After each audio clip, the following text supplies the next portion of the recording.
Hace ya algunos años salió por el internet un video de un bebé recién nacido en China que fue rescatado de un tubo de drenaje en el cual estaba atorado. ¿Alguno de ustedes tuvo la oportunidad de ver ese video? No me hagan sentir mal, que yo me la paso todo el tiempo en el internet y ustedes no. Bueno, después de este sermón me imagino que van a querer ir a ver ese video. Es conmovedor.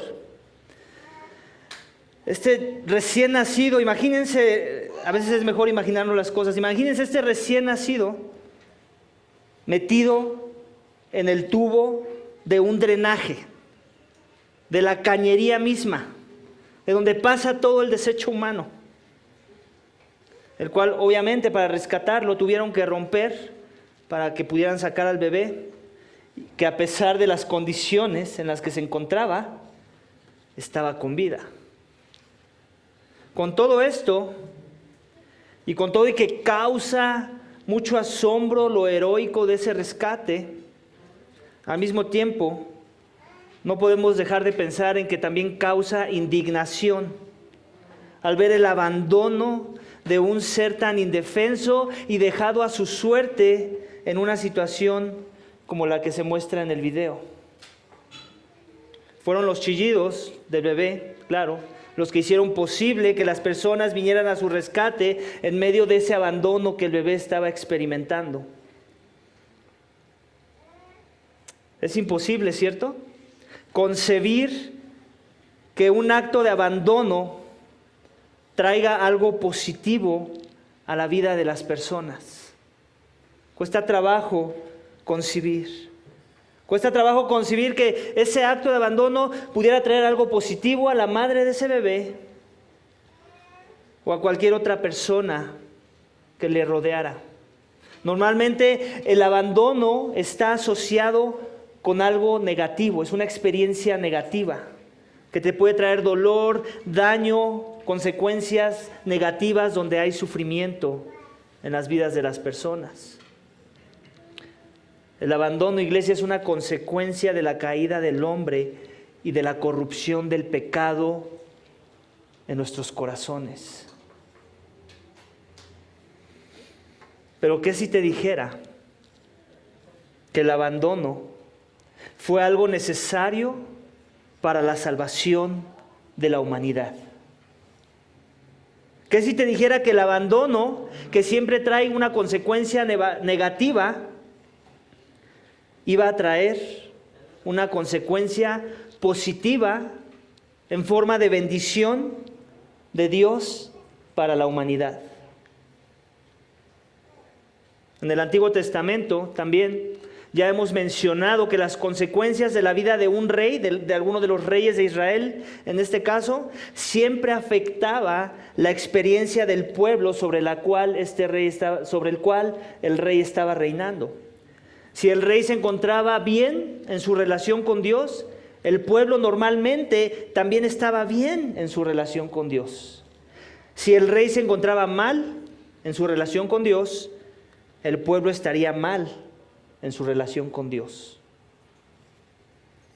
Nuestro texto, iglesia, en Salmo 22, trae a nuestra atención dos cosas sobre la vida del rey: el abandono del rey y la salvación del rey.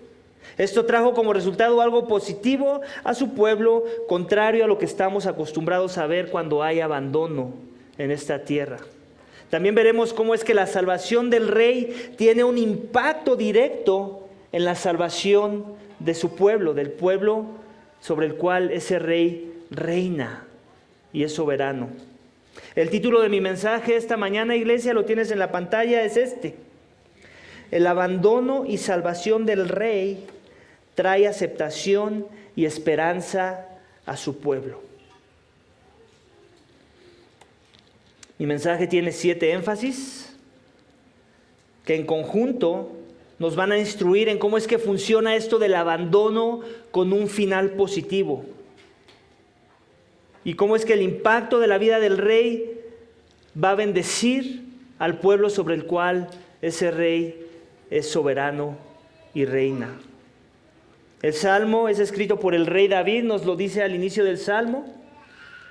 Pero en cada sección del Salmo haremos una comparación con un mejor David.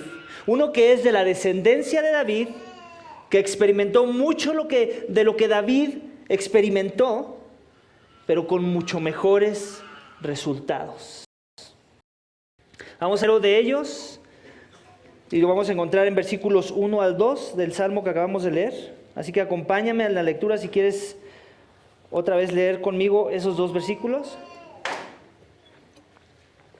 Salmo 22, versículos 1 y 2 dice: Dios mío, empiezo con lo que dice antes, dice: para el director del coro, sobre Ajelet Asahar, Salmo de David. Dios mío, ¿por qué me has abandonado? ¿Por qué estás lejos de mi salvación y de las palabras de mi clamor?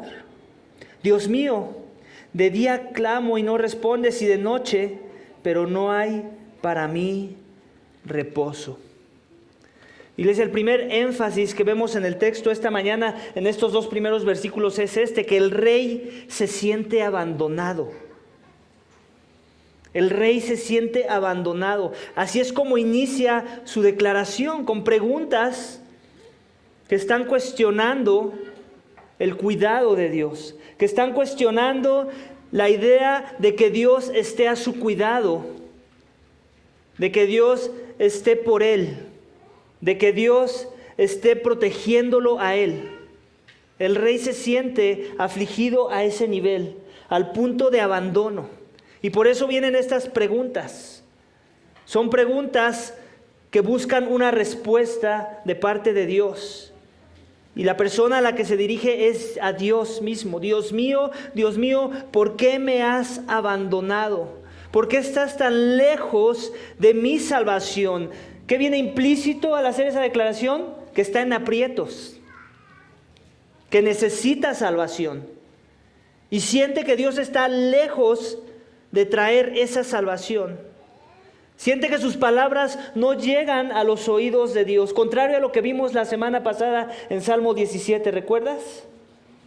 Que tenía una certeza de que sus palabras llegaban a los oídos de Dios.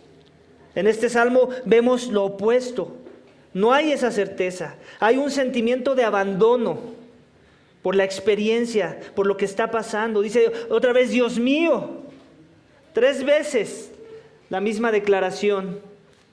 De día clamo y no respondes, y de noche, pero no hay para mí reposo. En otras palabras, ha sido constante mi clamor de día y de noche, y no encuentro descanso en mi alma. No encuentro una cobertura en ti. Me siento desprotegido. Me siento dejado a mis suertes. Similar a la imagen que te di al inicio, es ese mismo sentir. Alguien que entiende que si Dios no llega a su rescate, está perdido. No hay quien le salve.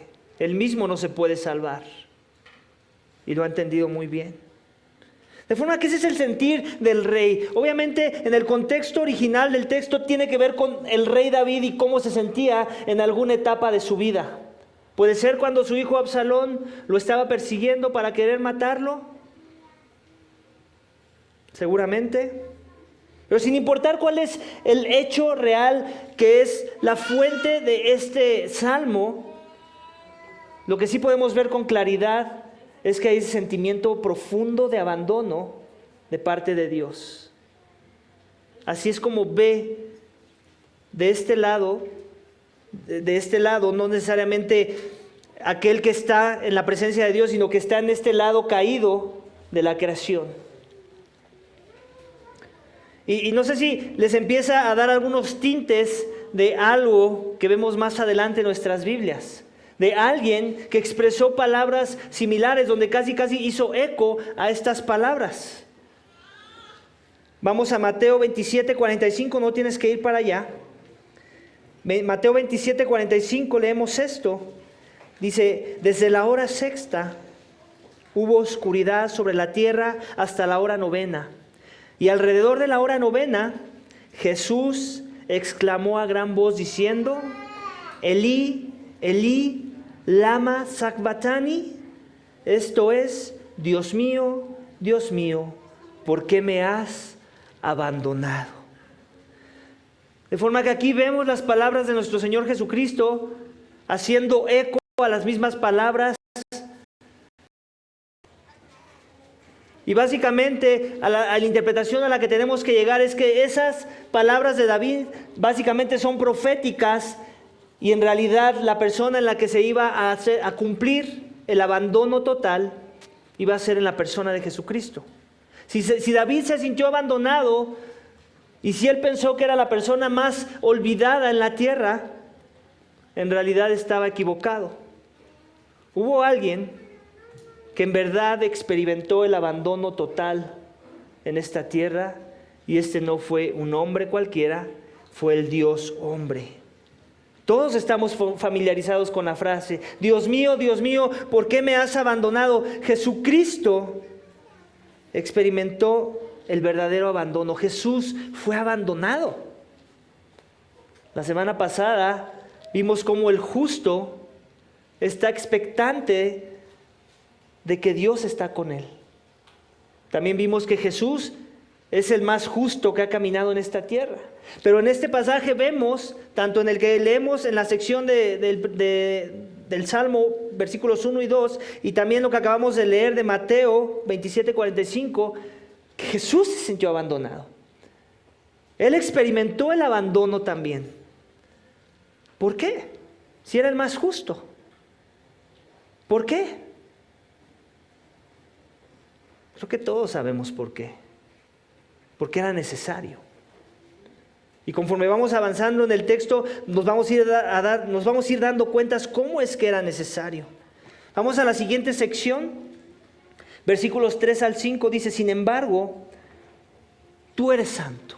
Este sin embargo, de alguna forma viene a traer como un tranquilizante a la agonía de ese abandono, como dando una explicación del por qué ese abandono. Como diciendo: estoy experimentando esto, no lo puedo entender, pero hay una cosa que sí entiendo, que sin embargo tú eres santo. Como dando permiso a la posibilidad del abandono. Sin embargo, tú eres santo, que habitas entre las alabanzas de Israel. En ti confiaron nuestros padres, confiaron y tú los libraste. A ti clamaron y fueron librados. En ti confiaron y no fueron decepcionados. El segundo énfasis que vemos en el texto, iglesia, es este: el rey reconoce el carácter y el obrar de Dios. Aquí vemos al rey que reconoce primeramente el carácter de Dios. Sin embargo, tú eres santo. Pero también reconoce el obrar de Dios. Cuando dice que Israel confió en Él, que sus padres confiaron en Él, sus ancestros, sus antecesores, y que Dios los libró. Entonces, de acuerdo a su carácter, Él libra a su pueblo. Cuando su pueblo, ¿qué? Clama a Él, confía en Él. Dios nunca decepciona al hombre que reconoce su santidad, que en verdad reconoce que Él es un Dios santo, 3 veces santo, que mora en gloria, que los cielos, ni los cielos de los cielos son lo suficientemente limpios delante de Él, y que no puede morar en la presencia de la impureza, de la iniquidad, de la maldad, de lo que es contrario a la santidad. Entonces, aquí vemos cómo en el pasaje el rey reconoce su carácter, confía en ese carácter, y él reconoce que Dios ha obrado a la luz de su carácter cuando su pueblo clama a Él. Pero tiene que ver con la idea de primero entender quién es Dios para que yo clame a Él. Muchas veces queremos clamar a Dios, queremos que nos libre de nuestra agonía, pero no queremos reconocer quién es Él. ¿Alguna vez te ha pasado tratar de aconsejar a alguien Y parece que es difícil ayudarle a entender que lo más importante no es que Dios resuelva su problemita, con todo y que haya un problema que resolver. Su problema primeramente no es con la caída o con las consecuencias del pecado de los hombres o su propio pecado en su vida. Su problema más grande de esa persona es que no entiende quién es Dios primeramente. Lo santo que es Él, lo exaltado que es Él, cómo Él está en su trono de gloria, cómo es Él diferente a todos nosotros, cómo es que Él es omnisciente, omnipresente, omnipotente, puro, santo, sin mancha, sin pecado. Cuando entendemos eso, Dios se place en librarnos. Cuando nos sometemos a su carácter, a su esencia. Pero primero hay que entender eso. Dios no quiere librar a nadie que no entiende quién es el que lo va a librar. Porque el punto de este proceso de traer rescate a las almas es que Él quiere llevarse la gloria. Pero si el que se va a llevar la gloria de un supuesto rescate o ayuda que el hombre necesite es un ídolo de nuestra mente que nosotros hicimos Dios, que nosotros le atribuimos algún tipo de santidad, pero no la santidad que la Biblia nos enseña de Dios, que le atribuimos algún tipo de bondad, pero no necesariamente la bondad que Dios ya nos reveló en su palabra, algún tipo de amor o misericordia. No se trata de que nosotros definamos los términos, Dios ya definió los términos. Él quiere que nos sometamos a la forma en la que Él los definió y entonces clamemos a Él. Y Él nos va a librar. Y Él promete librar, cuando en verdad reconocemos su carácter. Jesús lo hizo a la perfección. Nada más hay un pasaje del Nuevo Testamento, Lucas 18 y 19. Jesús le respondió. ¿Recuerdas la historia donde viene un joven rico a decirle que él ha cumplido toda la ley y que qué más necesita hacer para obtener la vida eterna? Y Jesús le respondió, ¿por qué me llamas bueno? Porque así se dirigió Jesús, maestro bueno. Como para ya empezarse a ganar al Señor Jesucristo, como para volverse en uno de sus preferidos. Le dice, maestro bueno. Y Jesús le responde, nadie es bueno, solo uno, Dios. ¿Qué estaba tratando de decir Jesús? ¿Que no era Él bueno? Definitivamente no. No ha existido ser más bueno en toda la tierra que ha caminado en este mundo que no sea el Señor Jesucristo. Él es el que define la bondad, Él es el bueno. Pero el punto de la historia y por qué responde así Jesús no es porque no fuera verdad que Él fuera bueno. El punto es que quería enseñar algo a su audiencia original, a este joven y también a sus discípulos. Que solo Dios es bueno, que el hombre no es bueno, que ningún hombre se atribuya esa bondad, esa virtud. Lo vimos la semana antepasada. No hay justo ni siquiera uno, no hay quien haga lo bueno, no hay buenos, solo Dios es bueno. Jesucristo quiere dejar claro ese punto para empezar, para que empecemos a considerar la idea de seguir a Dios en verdad. Que solo Él es bueno. Y si no entiendo eso como una premisa para iniciar mi proceso de sumisión y adoración al Dios vivo, al Dios de la Biblia, entonces no hay nada más que tenga que entender, porque nada de lo demás voy a poder entender. Él es santo, Él es bueno. Y Jesús lo dejó en claro. Él reconoció el carácter de su Padre, la esencia de su Padre y el obrar de su Padre. Él decía que las obras que Él hacía, ¿recuerdas? Su Padre lo empoderó, su Padre se las dio para que Él las hiciera. Aquí el único bueno es Dios. Y Jesucristo, claro, como el Dios hombre que era, lo demostró. Vamos al tercer énfasis de nuestro texto esta mañana, iglesia. Versículos 6 al 8 dice, pero yo soy gusano. Aquí, ¿recuerdas que comúnmente yo te invito a ver en tus Biblias y te doy una pista de que normalmente cuando viene un pero y después del pero vienen buenas noticias? Aquí esta es una excepción. Aquí después del pero no vemos buenas noticias, vienen malas noticias. Versículos 6 al 8 dice esto: pero yo soy gusano y no hombre, oprobio de los hombres y despreciado del pueblo. Todos los que me ven de mí se burlan, hacen muecas con los labios, menean la cabeza diciendo que se encomienda al Señor, que Él lo libre, que Él lo rescate, puesto que en Él se deleita. El tercer énfasis de nuestro texto en esta sección, iglesia, es este: el rey es tratado indignamente. El rey es tratado indignamente. Es lo que vemos en el texto esta mañana. Así como trataron al rey David, al ungido de Dios, en mucho de su contexto de cómo llegó a ser rey, él fue tratado como basura.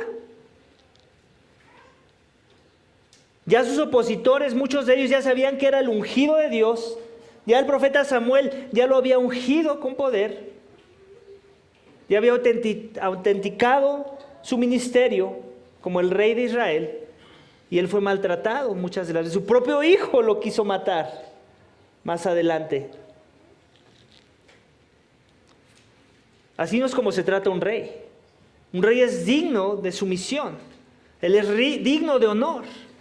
Eso es algo que a nosotros nos cuesta trabajo entender porque vivimos en una cultura donde supuestamente hay democracia y ya no existe el rey. Ahora lo que tenemos son políticos que se convierten en presidentes y que no tienen nada que ver con lo que deberían estar buscando para el beneficio de su pueblo.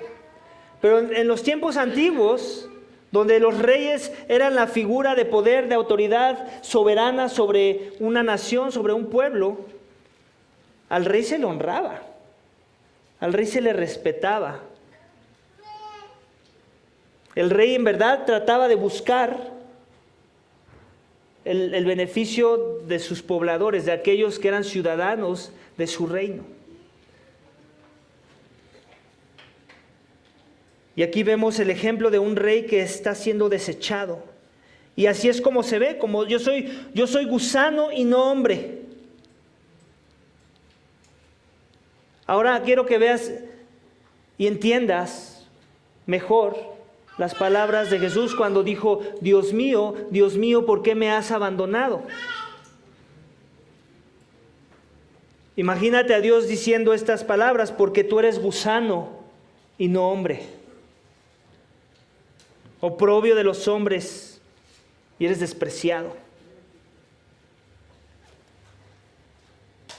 Ese es el trato que le dio el padre al hijo.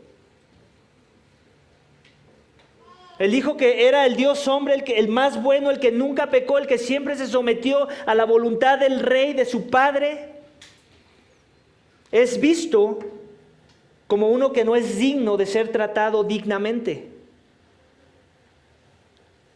Como alguien que es digno de que su pecado sea expuesto, colgado en un madero. Alguien que es digno de la burla de aquellos que son pecadores, oprobio de los hombres, despreciado del pueblo. La experiencia de este que no es digno es que todos los que lo ven de él se burlan. ¿Te suena? ¿Dónde hemos visto antes esto? ¿En qué otros pasajes podemos hacer alusión a esta misma realidad? Hacen muecas con los labios, menean la cabeza diciendo que en el Señor se encomiende, que se encomiende en el Señor, que Él lo libre, que Él lo rescate, puesto que en Él se deleita. Se están mofando, se están burlando, están siendo sarcásticos en la forma en la que se dirigen a Él. El rey David experimentó eso. Pero el verdadero David lo experimentó en mayor manera. Mateo 27:43. En Dios confía, que lo libre ahora si Él lo quiere, porque ha dicho: yo soy el Hijo de Dios. En la misma forma que lo injuriaban también los ladrones que habían sido crucificados con Él. Es la misma idea. ¿Ves el paralelismo? ¿Ves cómo este salmo trae mucha profecía de lo que Jesús experimentó en su momento de mayor debilidad? Donde fue susceptible al maltrato, a la injusticia, donde el pecado de los hombres totalmente se desbordó sobre un inocente, donde se desbordó sobre aquel que era digno de toda nuestra adoración.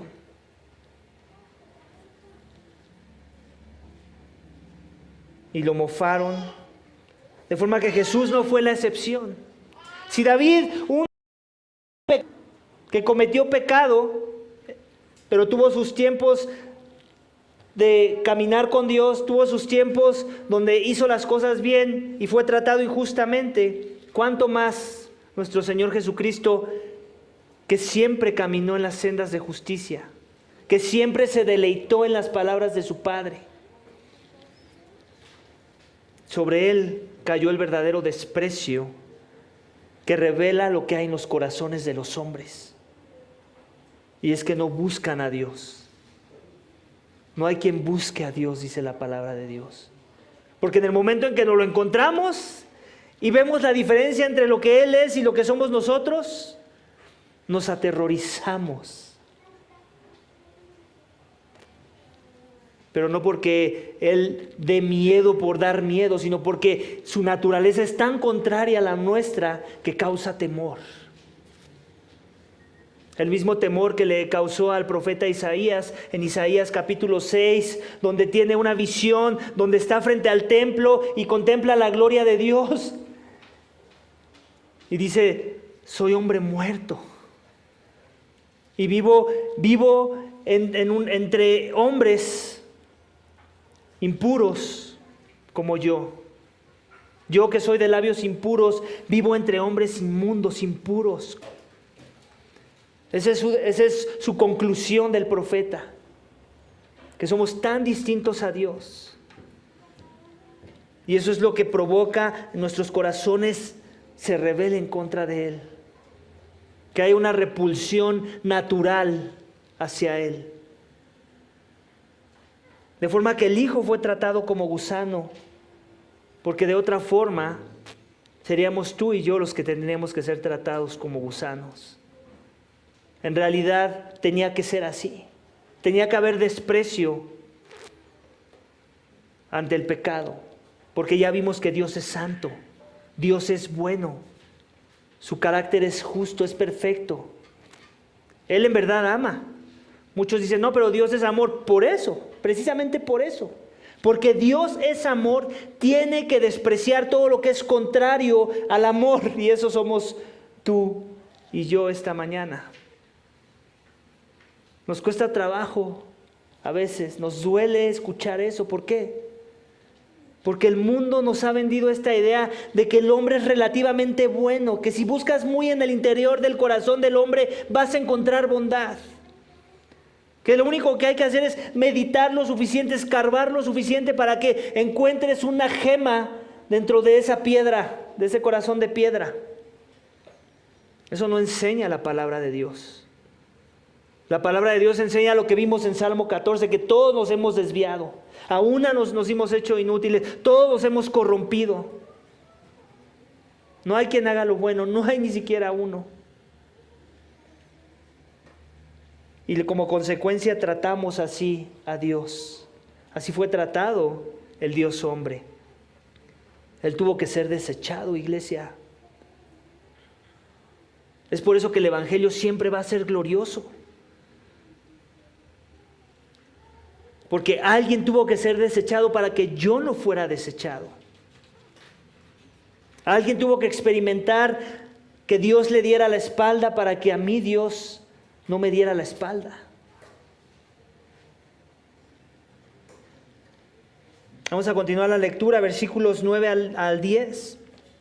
Dice, porque tú me sacaste del seno materno, me hiciste confiar estando a los pechos de mi madre. A ti fui entregado desde mi nacimiento, desde el vientre de mi madre, tú eres mi Dios. Aquí también no te va a gustar lo que voy a decir. ¿Alguna vez has escuchado, o tal vez eres tú el que hacías eco a estas palabras o las sigues haciendo? Donde si te preguntan si conoces a Dios o si sigues a Dios o si te has rendido a Cristo y de repente sale la frase, sí, yo desde chico, toda mi vida lo he buscado. ¿Alguna vez has escuchado esa frase? Aún una frase más cliché de que sí, yo soy cristiano desde cuna. Wow, ¿dónde venden esas cunas?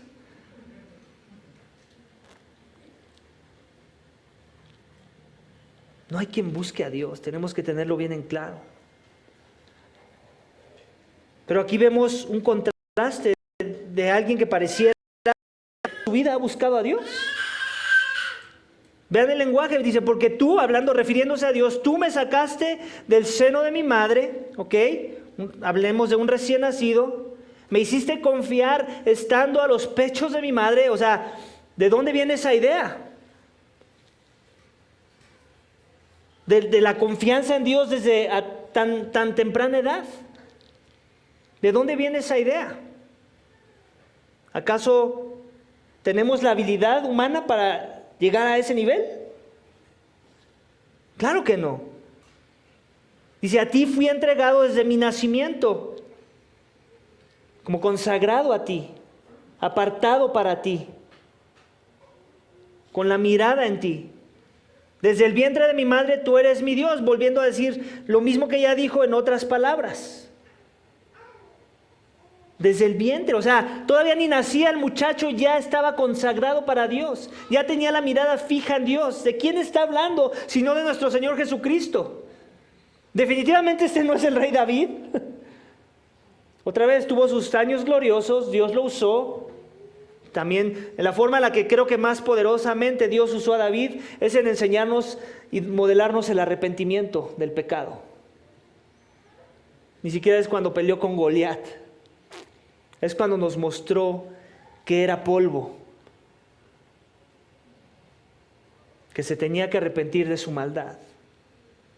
Y nos dejó un ejemplo, como una plantilla a seguir, para que entendamos qué se demanda de nosotros cuando pecamos y cómo luce el arrepentimiento cuando en verdad nos hemos arrepentido. Pero aquí del que está hablando el texto, versículos 9 y 10, no puede ser David. Dios usó a David para inspirar esto. Es más bien un texto profético que habla de nuestro Señor Jesucristo. El rey es diferente a los demás hombres. Este es el cuarto énfasis de nuestro texto esta mañana y lo vemos aquí. Ninguno de nosotros nació con este perfil. Ninguno de nosotros nació con la mirada fija en Dios. Ninguno es cristiano de cuna. Aquí quítate eso de la cabeza, que eso no existe. Y por favor no lo prediques, porque eso hace mucho daño al cristianismo de nuestros días. Todos nacimos depravados. Todos nacimos con una inclinación al pecado. ¿Y por qué crees que te has metido en tanto pecado? Precisamente porque de ahí viene todo. El origen es que tu inclinación es al pecado. No a proclamar las virtudes de aquel que nos llama de tinieblas a luz. Esa no es nuestra inclinación. Nuestra inclinación es a la maldad, a llenar la carne, a ser egoístas, a buscar primero lo nuestro y luego lo de los demás, si nos sobra. Pero aquí tenemos a uno que desde un inicio ya confiaba en Dios. Nosotros necesitamos aprender a confiar en Dios. Este ya confiaba. Este que desde el vientre de su madre ya venía listo para contemplar a Dios, para someterse a su voluntad, para ser devoto a su persona y para vivir para su gloria. Ese es Jesús. Él es diferente a los demás. El rey es diferente a los hombres y no es el rey David, es el rey Jesús. Él sí puede decir esta oración, nosotros no. Nosotros nos desviamos. Jesús es el único con este perfil, iglesia. Él es el único. Ese que textos atrás vimos que se vio tratado como un gusano. Iglesia, este salmo trae el evangelio completo. Creación, caída, redención, nueva creación. Cristo, Dios reina, Dios exaltado, Él es santo. Caída, nosotros somos gusanos. Redención, alguien fue tratado como un gusano. Alguien que era diferente a nosotros, que no debió haber sido tratado como gusano, así fue tratado. Alguien que siempre fue devoto a Dios, fue tratado y visto como maldición. Maldito es aquel que es colgado en un madero.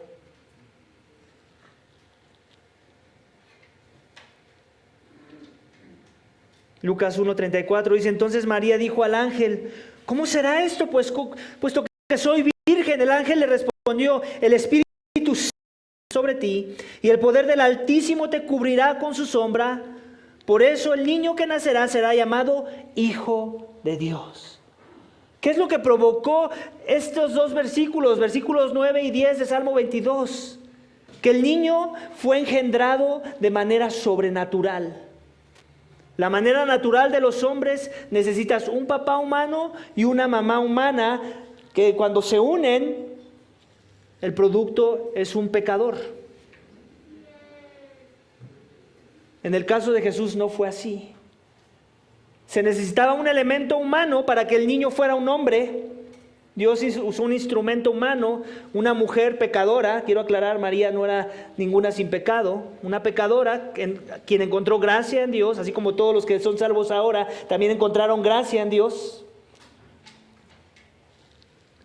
Y el otro instrumento, que no es un instrumento, que es la deidad misma, el Espíritu Santo, obrando con poder, de forma que nunca podremos entender, simplemente tenemos que creer. No hay forma humana de explicar esta concepción. Lo único que tenemos que hacer es humillarnos ante la realidad de que así fue.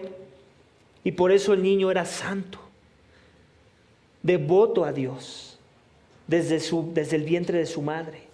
Tenían el elemento divino y el elemento humano que en conjunto nos dieron a Jesús, el Dios hombre. Amén.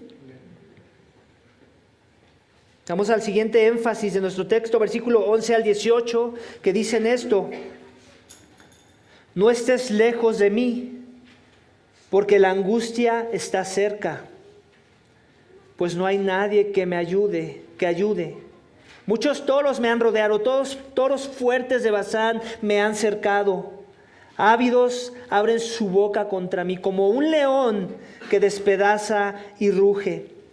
Soy derramado como agua y todos mis huesos están descoyuntados.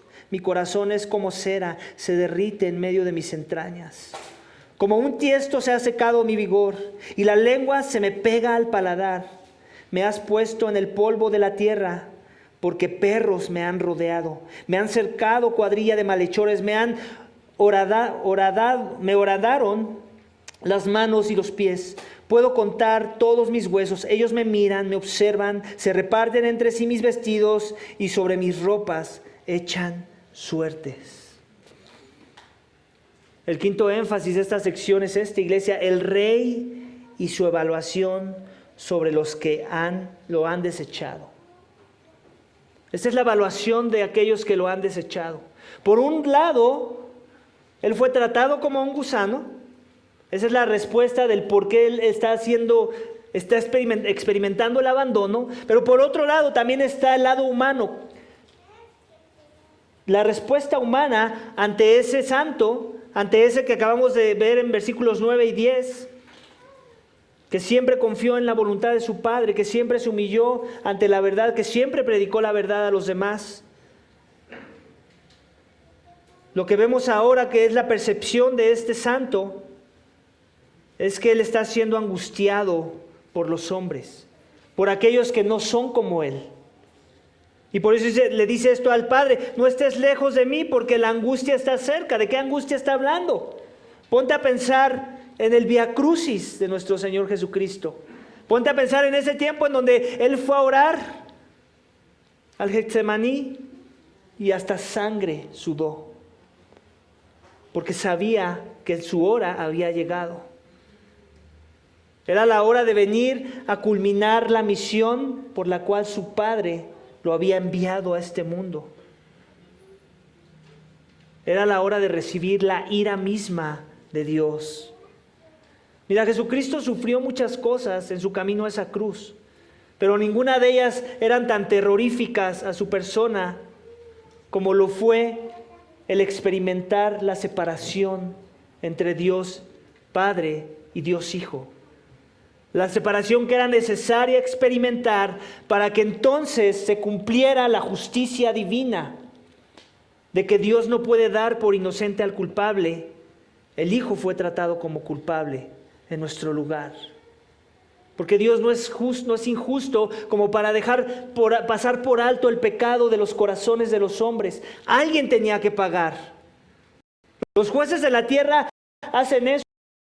Dejan pasar por alto algunos pecados, transgresiones de los hombres, y por eso muchos de los que deberían estar en la cárcel están libres. Pero el juez más justo de toda la tierra no se maneja bajo ese criterio. Él en verdad es la justicia personificada. Y la forma en la que lo vemos es en el trato que permite al Hijo, porque el Hijo es visto como un culpable. El Hijo lo sabe, pero eso no lo hace menos doloroso. ¿Por qué? Porque Él entiende el precio que tiene que pagar. Imagínense al Hijo, Dios Padre, Dios Hijo, Dios Padre, el Hijo, Dios Hijo y el Espíritu Santo viviendo por la eternidad en comunión perfecta, en sumisión perfecta el uno con el otro, amor eterno. Experimentar un día en el tiempo que Dios creó la separación. Así haya sido por un segundo esa separación o los 3 días que duró la muerte y la resurrección de nuestro Señor. No importa si fue un segundo o 3 días enteros. El problema no es el tiempo, el problema es lo que sucedió en ese momento. La separación de lo eterno. No que Dios se hizo menos, no que Dios dejó de ser Dios y se desacompletó, tenemos que tener cuidado, sino que la experiencia fue esa. Dios experimentó, la Trinidad experimentó por primera vez la separación, la hostilidad, porque el Hijo la llevó en nuestro lugar. Ese es el precio que se tuvo que pagar. Lo que viene después, los toros de Basán, que básicamente es un lenguaje poético, seguramente son toros muy fornidos, muy prestigiados de la época, ¿no? Muy fuertes, intimidantes. Esa era la percepción del Hijo sobre aquellos que lo llevaron a esa cruz, que dijeron crucifícale. Esos fuertes de la tierra que me han rodeado, me han cercado. Sabemos que el pueblo romano estaba ahí metido, los gobernantes romanos, los gobernantes del judaísmo y el pueblo entero gritando a una voz, crucifícalo. Habidos abren la boca contra mí como un león que despedaza y ruge, como si fuera digno de ser tratado. Si soy derramado como agua y todos mis huesos están descoyuntados, mi corazón es como cera, se derrite en medio de mis entrañas. ¿Acaso es por temor a los clavos? No. ¿Acaso es por los latigazos, por las bofetadas, porque iba a padecer hambre, porque se iban a burlar de él? No. Como un tiesto se ha secado mi vigor y la lengua se me pega al paladar. Aquí podemos también ver la humanidad misma de Cristo. Él sabía lo que iba a experimentar. Me has puesto en el polvo de la muerte. ¿A quién le está hablando sino a su Padre? Aquel que lo envió a cumplir con esa misión. Aquel que lo envió a ser considerado el cordero del sacrificio. Que iba a ser puesto a muerte, muerte de cruz. ¿Para qué? Para traer esperanza y libertad a los cautivos. Porque perros me han rodeado. Me han cercado cuadrilla de malhechores, me horadaron las manos y los pies, me amarraron las manos y los pies. Era parte del proceso de sacrificio, amarrarlo y después los clavos. No eran los clavos solos, porque si no el cuerpo no hubiera soportado. Seguramente había otros elementos ahí sosteniendo el peso de ese cuerpo. Puedo contar todos mis huesos. Ellos me miran, me observan, se reparten entre mí mis vestidos y sobre mi ropa echan suertes. Esa es la evaluación del rey sobre los que lo han desechado. Y esos hemos sido tú y yo, aunque no somos parte de la historia del contexto, aunque no éramos uno de los soldados de Pilato, aunque no éramos uno de los miembros del Sanedrín, aunque no éramos unos de los que estaban haciendo bulla del pueblo, gritando crucifícale. Esos hemos sido tú y yo. Cuando no le dimos a Dios el trato digno, cuando rechazamos el carácter de Dios sobre nuestras vidas, su santidad, su bondad, cuando preferimos hacer lo malo y no lo bueno, hicimos exactamente lo mismo que está experimentando aquí el que se expresa en esta oración, el Mesías mismo. El Dios hombre fue desechado y nosotros desechamos a Dios en la misma capacidad, con la diferencia de que nosotros no estuvimos ahí en el momento de la crucifixión, pero el perfil es el mismo, lo hemos desechado. Jesús llegó a esa conclusión, a la misma conclusión que llega David en su Salmo. Jesús llegó a esa conclusión y esa es la caída del hombre. Tenemos que entender, para que entendamos la redención, tenemos que entender lo caídos que están nuestros corazones. Si yo no entiendo las profundidades de las tinieblas que moran en mi corazón, nunca voy a poder contemplar y voy a ver como buenas noticias la salvación que Dios ofrece. En Lucas 35 dice, el pueblo estaba allí mirando, a unos gobernantes se burlaban de él diciendo, a otro salvó, que se salve a él mismo, si este es el Cristo de Dios, su escogido. Los soldados también se burlaban de Jesús y se acercaban a él y le ofrecían vinagre. ¿Por qué? Porque su paladar estaba pegado, su lengua se pegaba al paladar. Le ofrecían vinagre diciendo, si tú eres el rey de los judíos, sálvate a ti mismo.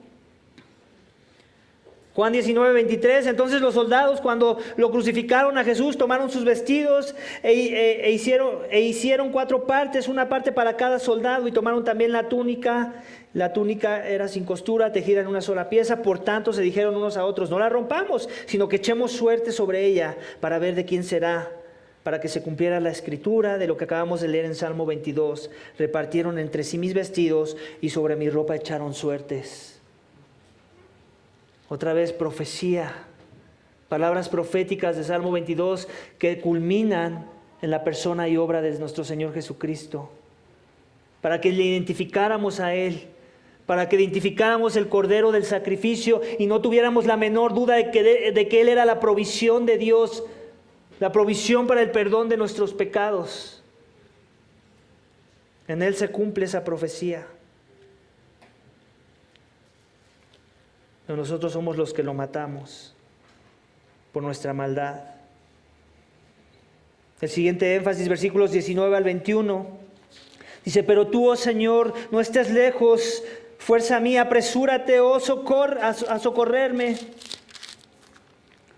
Libra mi alma de la espada, mi única vida de las garras del perro, sálvame de la boca del león y de los cuernos de los búfalos, respóndeme. El rey está buscando por salvación. Ese es el sexto énfasis de nuestro texto esta mañana, iglesia. El rey espera en la salvación de Dios. Suena raro el lenguaje, ¿cierto? ¿Jesús espera en la salvación de su Padre? ¿Acaso Jesús no es el que viene a salvar? ¿Jesús necesita salvación? ¿Él necesita redención? Obviamente, primeramente tenemos que aterrizar esto al contexto del rey David, que sí necesitaba salvación, pero hay un sentido en que el sentir de clamor por salvación también está en la vida de nuestro Señor Jesucristo. ¿En qué sentir? ¿En qué sentir, iglesia? En el sentir mismo de que Él no se podía quedar en ese estado. Él no podía simplemente experimentar la muerte y que su cuerpo experimentara corrupción. Él estaba confiando que el sacrificio que Él venía a hacer iba a ser vindicado. El rey espera la salvación de su Padre. Y la palabra nos enseña eso también. Que Dios vino a su rescate.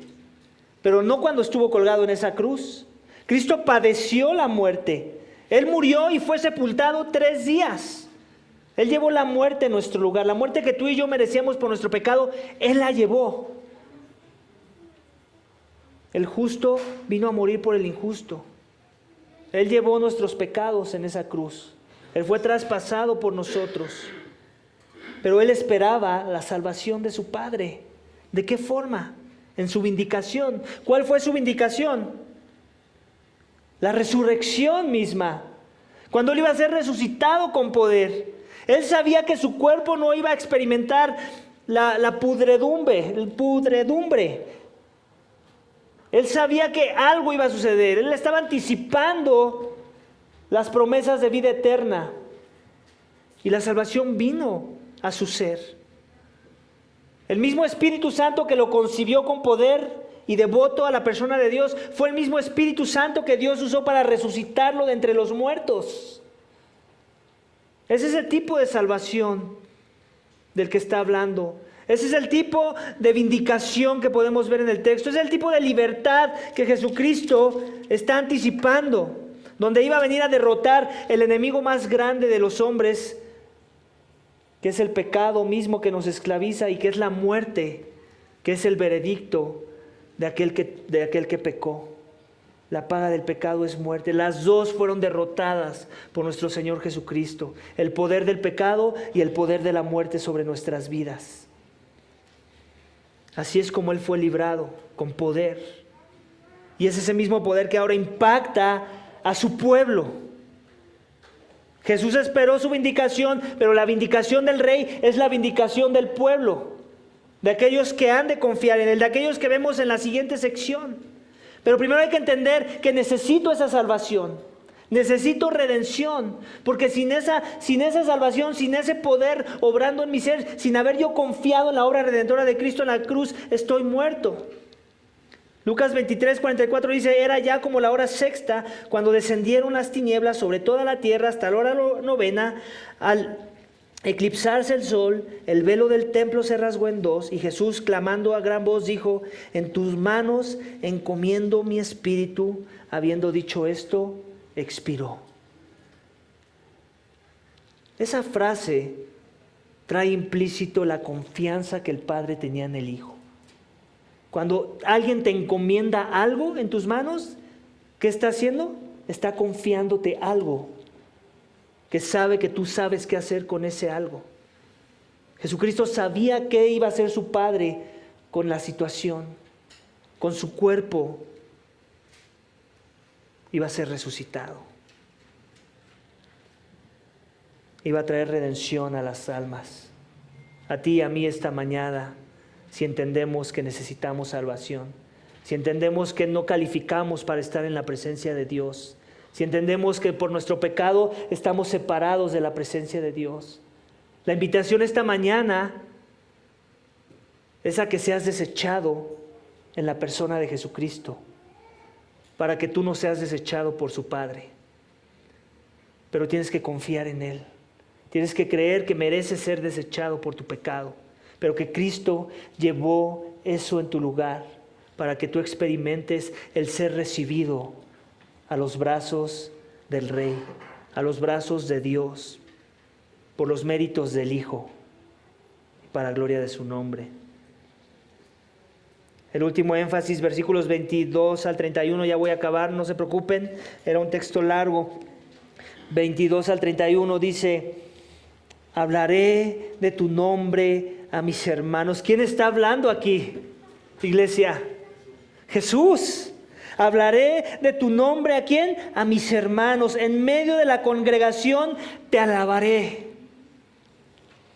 Pon énfasis, checa cuántas veces vamos a encontrar la idea de alabar o adorar a Dios. Los que temen al Señor, alábenlo. Descendencia toda de Jacob, glorifíquenlo. Témanlo, descendencia de Israel, porque Él no ha despreciado ni aborrecido la aflicción del angustiado, ni le ha escondido su rostro, sino que cuando clamó al Señor, lo escuchó. De ti viene mi alabanza en la congregación. Mis votos cumpliré delante de los que te temen. Los pobres comerán y se saciarán. Los que buscan al Señor lo alabarán. Viva para siempre el corazón de ustedes. Todos los términos de la tierra se acordarán y se volverán al Señor. Y todas las familias de las naciones, adorarán delante de ti. Porque del Señor es el reino. Él gobierna las naciones. Todos los grandes de la tierra comerán y adorarán. Se postrarán ante él todos los que descienden al polvo.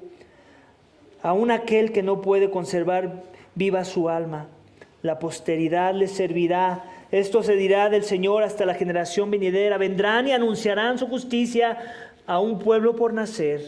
Anunciarán que el Señor ha hecho esto. Iglesia, el último énfasis de nuestro texto es este: la salvación del Rey desborda la alabanza del pueblo. Pero el que orquesta esa alabanza no es el hombre, es el Dios hombre, aquel que triunfó victorioso, que resucitó de entre los muertos y que ahora reina con poder, que está sentado a la diestra de la majestad en las alturas, aquel que prometió regresar en rescate, a llevarse a los suyos y a redimir por completo el daño que el pecado había hecho en este mundo caído. Y entonces en ese momento de aquel día donde se va a consumar por completo lo que inició Jesucristo, de traer salvación a las almas, donde se va a ver plasmado por completo la redención que Él ya compró de nuestras almas, Jesucristo va a hacer una fiesta. Jesucristo va a hacer una fiesta. Y lo que hacemos los domingos cuando estamos en la alabanza es como una antesala, es como una práctica, como un ensayo de esa fiesta. De forma de que yo no me imagino a ninguno de ustedes con las manos abajo cantando canciones con nuestro Señor Jesucristo. No va a haber ninguno con manos abajo, se los prometo. Y no soy profeta. Todos vamos a estar adorando, clamando, gozándonos de la gloria venidera. Y nuestro Señor Jesucristo enfrente, como un carnaval, donde los que se humillaron, los que entendieron su necesidad de salvación, vamos a ir detrás, gozándonos por lo que Él hizo. Y Él nos dice así: alabaré tu nombre, alabaré de tu nombre a mis hermanos. En medio de la congregación de la alabaré. ¿De qué congregación está hablando? La congregación de los santos, de los que se humillaron, de los que creyeron que Él era el camino, la verdad y la vida, de los que se rindieron ante Él y vivieron para su gloria. Los que temen, alaben al Señor. Descienda todo de Jacob, glorifíquenle. ¿Quién es Jacob? Es equivalente a Israel, es equivalente a todos los redimidos por los siglos que han de confiar en el Señor por medio de la fe. Témanlo, descendencia toda de Israel, todo Israel por los siglos. Gracias. Porque Él no ha despreciado ni aborrecido la aflicción del angustiado. ¿Por qué? Porque el desprecio ya lo llevó Jesús en nuestro lugar. Pero te tienes que ver como un afligido que necesita redención. Ni le ha escondido su rostro, sino que cuando clamó al Señor lo escuchó. ¿Has clamado al Señor esta mañana? ¿Entiendes tu necesidad de salvación? ¿Entiendes que sin Jesús no hay esperanza ni vida, ni sentido en esta vida? Dice: de ti viene mi alabanza en la gran congregación. La alabanza de Jesús tiene que ver con lo que Él cumplió, con lo que Él redimió, con lo que Él compró a precio de sangre. Eso le alaba a Él. Mis votos cumpliré delante de los que te temen, la boda del Cordero. ¿Te suena? Los votos, la boda del Cordero, lo que estamos esperando cuando Cristo regrese. Unión con el Hijo. Los pobres comerán y se saciarán. Bienaventurados los pobres de espíritu, porque ellos serán consolados. Los que se ven pobres de espíritu y necesitan de Dios cada momento. Los que buscan al Señor lo alabarán. Viva para siempre el corazón de ustedes, que viva. Todos los términos de la tierra se acordarán y se volverán al Señor. ¿De qué está hablando? De toda tribu, de toda lengua, de toda nación. Todos al unísono, adorando, alabando a Dios. Y el Cordero en medio, guiando la celebración. Y todas las familias de las naciones adorarán delante de Él. Porque del Señor es el reino y Él gobierna las naciones. Todos los grandes de la tierra comerán y adorarán. Se postrarán ante Él todos los que descienden al polvo. Todos los que resucitarán en aquel día, porque en verdad pusieron su esperanza en Él. Aún aquel que no puede conservar viva su alma, aún aquel que va a morir por causa de la justicia, por causa del nombre de nuestro Señor, va a estar ahí.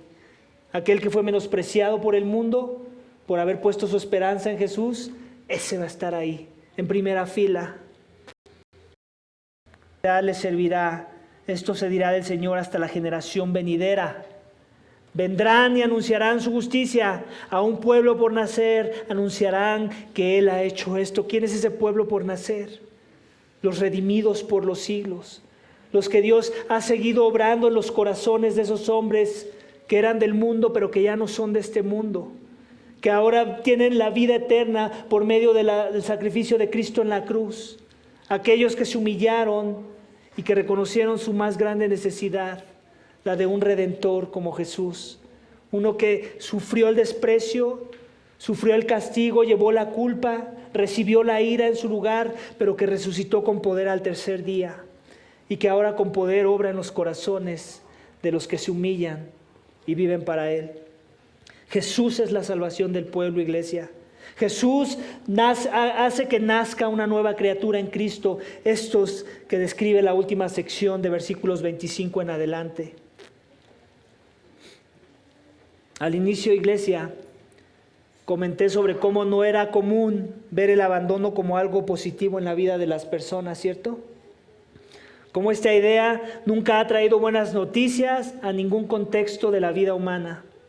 Ahora sabemos cómo el abandono fue necesario para que los hombres pudiéramos experimentar la aceptación ante la presencia de Dios y la esperanza de la vida venidera por los méritos del Rey Jesús.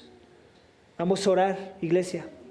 Pero vamos a orar en acción de gracias a Dios por cómo nos amó y cómo usó el rechazo de su Hijo amado para bendecir y aceptar a muchos que habían de confiar en Él y en su plan de salvación.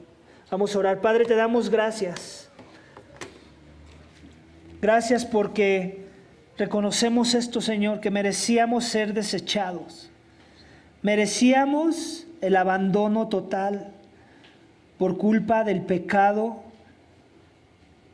al cual amábamos.